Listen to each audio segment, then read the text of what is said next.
सदानंद और कौवे की कहानी। मगध राज्य में जयसेन नाम का राजा रहता था।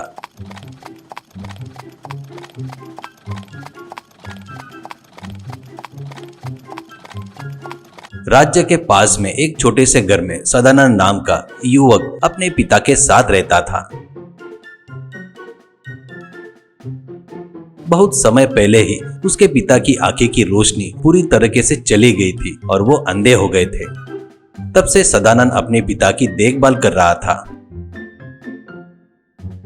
वह कभी कभी खेत में मजदूरी करने जाता था और मजदूरी के रूप में जो अनाज मिलता था उसी से अपने और अपने पिता के लिए खिचड़ी बनाता था। वे रोज वही खाकर अपना जीवन जी रहे थे। सदानंद के घर के पास ही एक सुंदर तालाब था। उसमें कमल के फूल और लोली के फूल खिलते रहते थे और तालाब के चारों ओर हरे भरे पेड़ भी थे, जिससे वह जगह बहुत ही मनमोहक लगती थी।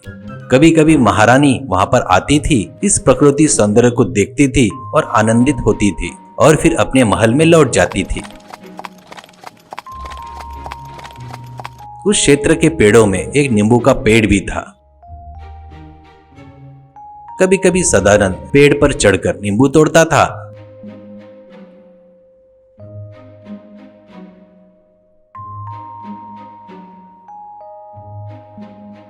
और अपनी खिचड़ी में निचोड़ता था।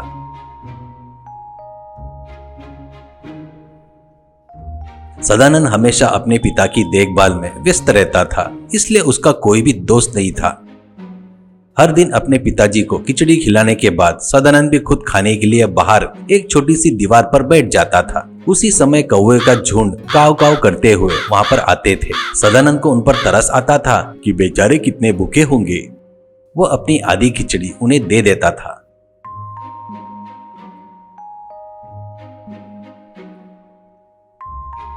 और जब कौवे ज्यादा होते तो वो कभी कभी खुद भी बिना खाए सारी खिचड़ी उन्हें दे देता था। जब वो झुंड के कौवे काव काव करते हुए खाते तो सदानंद को बहुत खुशी मिलती थी। इस तरह रोज आने वाले वे कौवे सदानंद के दोस्त बन गए थे।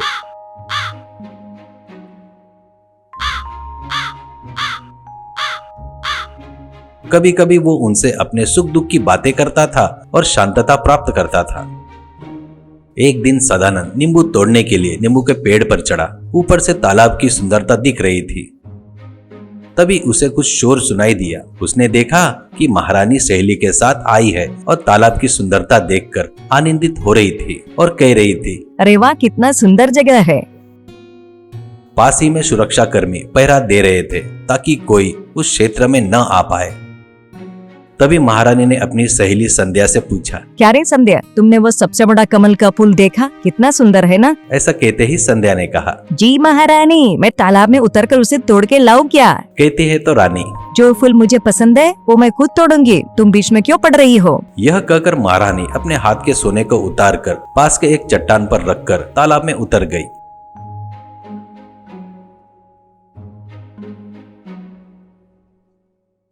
उन्होंने कमल का फूल तोड़कर वापस आई।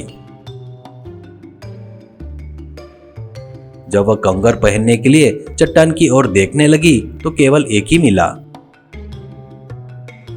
उन्होंने पूछा, मेरा दूसरा कंगन कहाँ गया? ऐसा पूछते ही संध्या भी हैरान होकर देखने लगी और बोली, मुझे नहीं पता, मैं तो सिर्फ आपको तालाब में उतरते हुए देख रही थी, मैंने ध्यान नहीं दिया। ऐसा कहते ही महारानी ने सोचा, शायद वो तालाब में गिर गया होगा और अब उसे कहाँ ढूंढेंगे? यह सोचकर जाने लगी।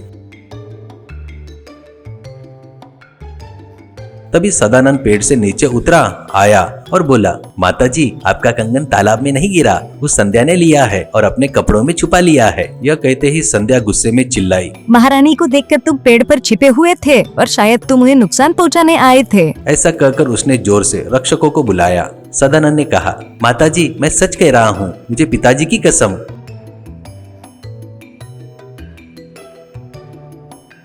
कहते ही महारानी तभी आए हुए सिपाहियों को संध्या को दिखाया और कहा, इसकी तलाशी लो। ऐसा कहते ही संध्या डर गई और कांपते हुए बोली, मुझसे गलती हो गई माताजी, मुझे माफ कर दो। और उसने कंगन निकाल कर दे दिया। महारानी ने कहा, इस धोखेबाज को लेकर जाओ।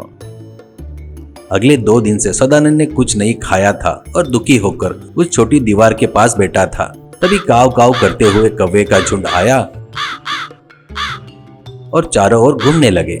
सदानंद ने हाथ जोड़कर कहा, मेरे प्यारे दोस्तों, मैं 2 दिन से तुम्हें खाना नहीं खिला पाया, मुझे माफ कर दो। कहते ही तुरंत एक कौवा उड़कर गया